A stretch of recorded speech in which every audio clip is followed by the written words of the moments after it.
Brilliance Audio presents Make It Sweet by Kristen Callihan, performed by Ava Erickson and Jacob Morgan.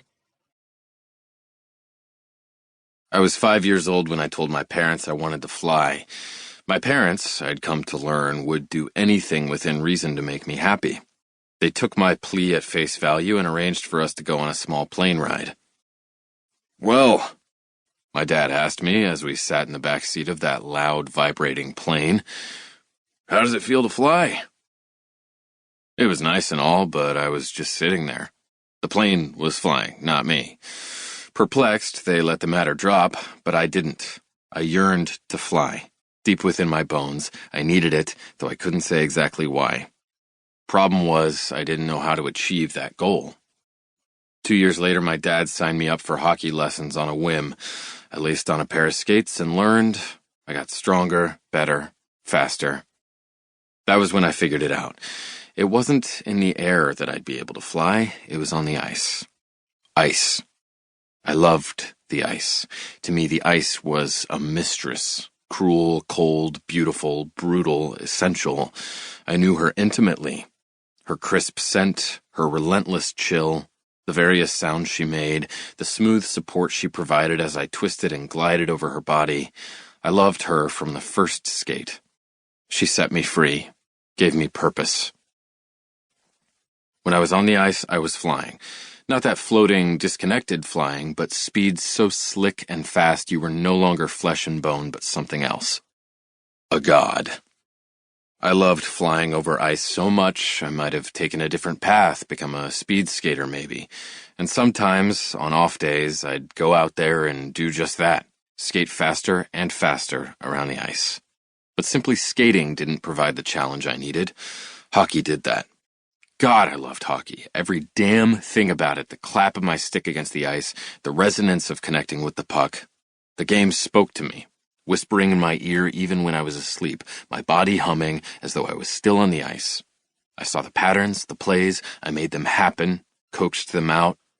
If skating was flying, good hockey was a dance. I had 5 dance partners. When we all worked together, it was fucking poetry, a true thing of beauty. There was nothing like taking the puck down the ice, working your way through traffic, and then, with a little flick, sending the biscuit sailing right into the basket. Instant hard-on. Every time.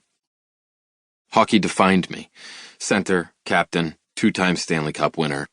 The first time as one of the youngest team captains to have his name engraved on that big, beautiful monstrosity of a cup. Winner of the Calder, the Art Ross. I could go on. The point being, hockey was my life, and life was damn good. My team was a well-oiled machine, not a chiseler or plug among us to drag everyone down. We were in the playoffs, making another run for the cup. It was ours to win. The guys knew it. There was something in the air, a crackle of electricity that tickled the skin, got in the joints, and made them twitchy. We'd felt this way before, and we'd won. Brahmi was particularly jovial as we put on our gear. His big hand clamped down on my head and mussed my hair vigorously. "Got a nice head of lettuce growing there, Ozzy. You need some dressing for that?" In the early days, everyone had called me Ozzy in reference to my last name, Osmond. Then it was shortened to Oz, as in the wonderful Wizard of Oz. As in, I got possession of the puck, and magic happened. I ignored the white lights that flickered before my eyes and the way Brahmi's rough treatment of my head made the room swirl, momentarily, and slapped his head in return. "Not all of us style our flow, Goldilocks, but then you need all the beauty help you can get." A couple of the guys snorted in good humor. Brahmi grinned wide, displaying his grill and the lack of his right lateral incisor. If I'd had a tooth knocked out, I would have had the surgery and gotten that shit fixed. But Brahmi liked showing it off. The massive left guard thought it made him look more intimidating. He also loved to tell women that he'd caught a biscuit in his bracket. The bad idiom made him laugh every time.